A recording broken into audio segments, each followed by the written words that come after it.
Hi guys, welcome back to Saving Salvage and welcome back to the channel. Right, today, sorry I don't have much time, so we're going to jump straight into it. Today we are working on the Mustang and there's something I've got to reveal which is not too good.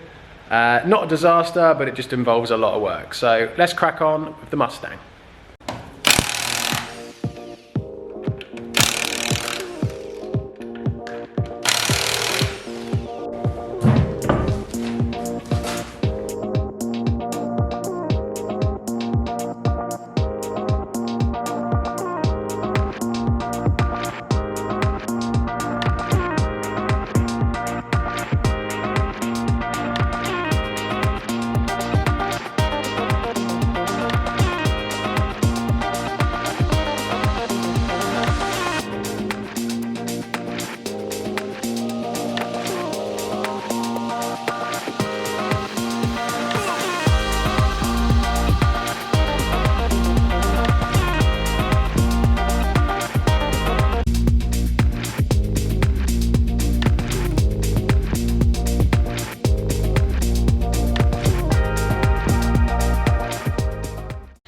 Right guys, it's a few days after we removed the wing, the offside wing.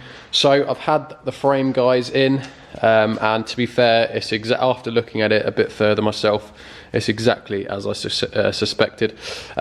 This side isn't actually too bad. It's only bent probably a couple of inches, and there's no real impact damage. There's a slight crease here, but it's not that bad. He said he could probably pull that one out because there's no damage to the actual end of the leg here.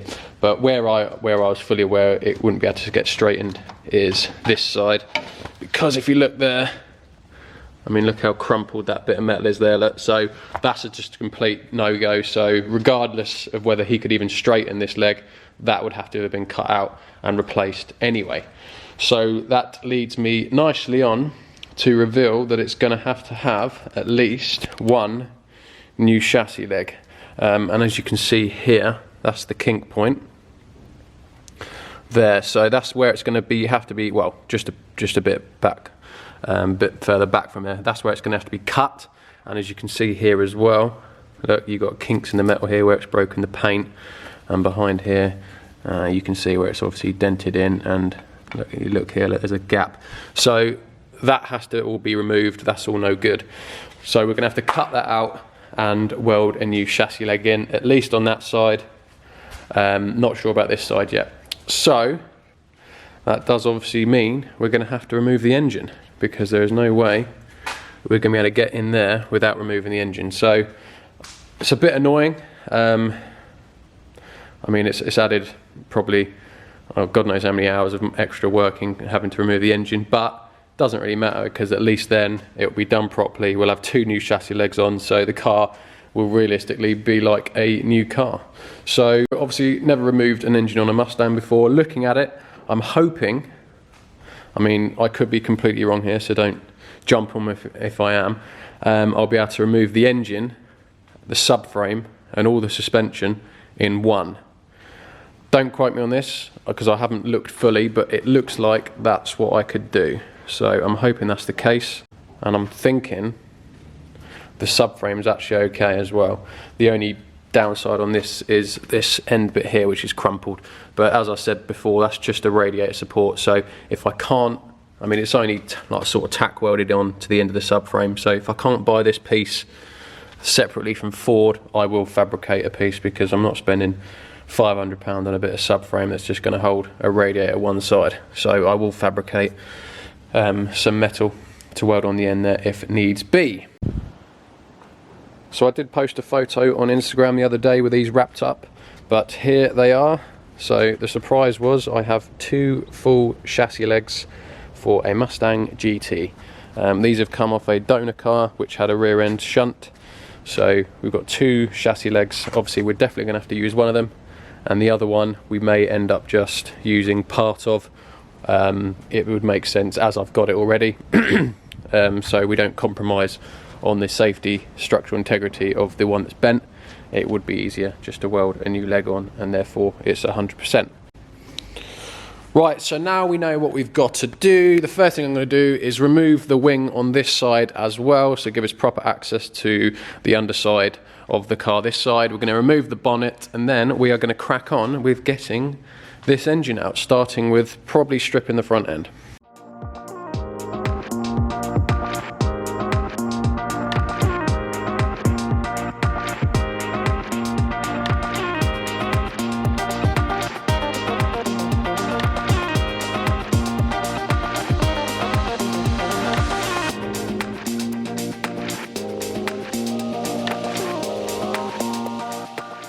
Right, I've just got the near side wing off now, and I've come across a horrible looking spider. What is that? Please tell me. In other news, right, as I said, I've got this wing off, and if you can see here, look at the damage that we have here. So there's no way in hell that that is going to be straightened, and even if it did, would retain structural integrity. So good thing we are taking the engine out and getting them cut out, because that is no good. But it is a good thing though, because that means obviously where it's impacted here and squashed here, it means there should be no damage further back. So if we sort of cut back here somewhere, then it should be all absolutely fine. So you can see here, look where it's impacted. It's all crumpled, all this, look, so that's no good.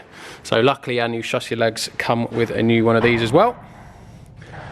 So what I'm going to do now is I'm going to remove that top scuttle panel, get that out of the way, and what I do in the past, which I prefer to do, I don't know how anyone else does it, but I prefer to leave all the wiring on the engine and then just disconnect the wiring loom from the ECU. It's just a lot easier that way. So if we can just disconnect all the wiring from the ECU, wrap it over the engine, and should be able to just whip the engine straight out.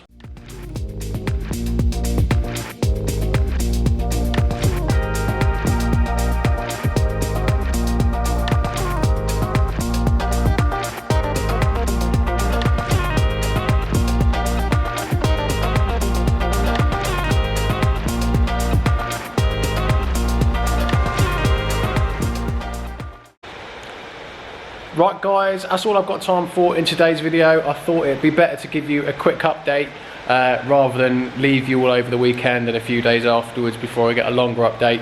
Obviously I haven't had time to work as much as I'd like on the car this week due to work. So today I've had a fair bit of time, so I thought I'd crack on the front end as you've just seen. So just a quick run through. So we've obviously taken over both wings, taken off both wings. Revealed the damage on the chassis down here, look, you can see where it's kinked, so we'll probably end up cutting it sort of there-ish. We've got the both chassis legs, they've turned up, and I've just been stripping each side, got the ECU out, stripping each side, got all the battery out this side, look, started taking all the earths off and just getting everything ready, so then next week I'll be able to strip the underside, work out whether it's best to take the subframe off with all the suspension and engine in one lump, or whether it's easiest if just to take the engine out. If anyone does know that's already done this, what would be easier from experience, drop a comment in the section below and I'll check it out.